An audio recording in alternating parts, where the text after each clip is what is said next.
Welcome to 99 TV నేను Sai Sudha. Bulletin updates చూద్దాం. MLC ఎన్నికల్లో విద్యావేత్త నరేందర్ రెడ్డిని గెలిపించుకుందామన్నారు పట్టభద్రుల ఎమ్మెల్సీ జీవన్ రెడ్డి. రాష్ట్ర వ్యాప్తంగా విద్యా సంస్థలు స్థాపించి వేలాది మందికి విద్యా బోధన చేస్తున్నారన్నారు. బీఆర్ఎస్ ప్రజా వ్యతిరేక విధానాల్ని నిలదీస్తూ ప్రజాగొంతుకుగా నరేందర్ రెడ్డి పనిచేశారని గుర్తు చేశారు.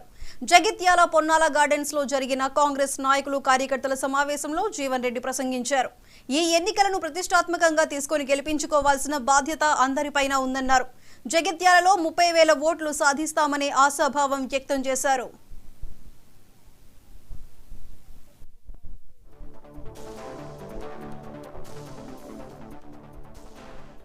హిందూలో ఒక ప్రకటన చూస్తే అడ్వర్టైజ్మెంట్ అని మన దగ్గర ఇచ్చింది. హిందూలో ఏంటి అంటే పంజాబ్లో ఒక ప్రభుత్వం 3 సంవత్సరాల కాలంలో 50,000 ఉద్యోగాలు కల్పింప చేయడం జరిగిందని చెప్పని దాని గొప్ప చిత్రీకరించి ప్రకటించుకున్నారు.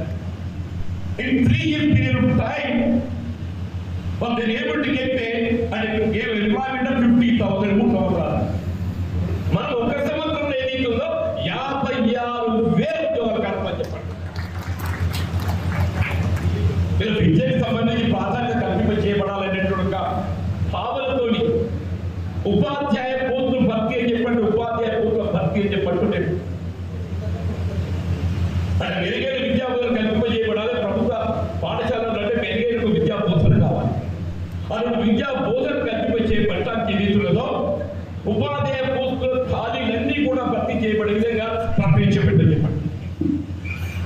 గత ప్రభుత్వ హయాంలో ఏదైతుందో టీచర్స్ ఎలిజిబిలిటీ టెస్ట్ కనుక టీచర్స్ ఎలిజిబిలిటీ టెస్ట్ కూడా నిర్వహించలేకపోయింది.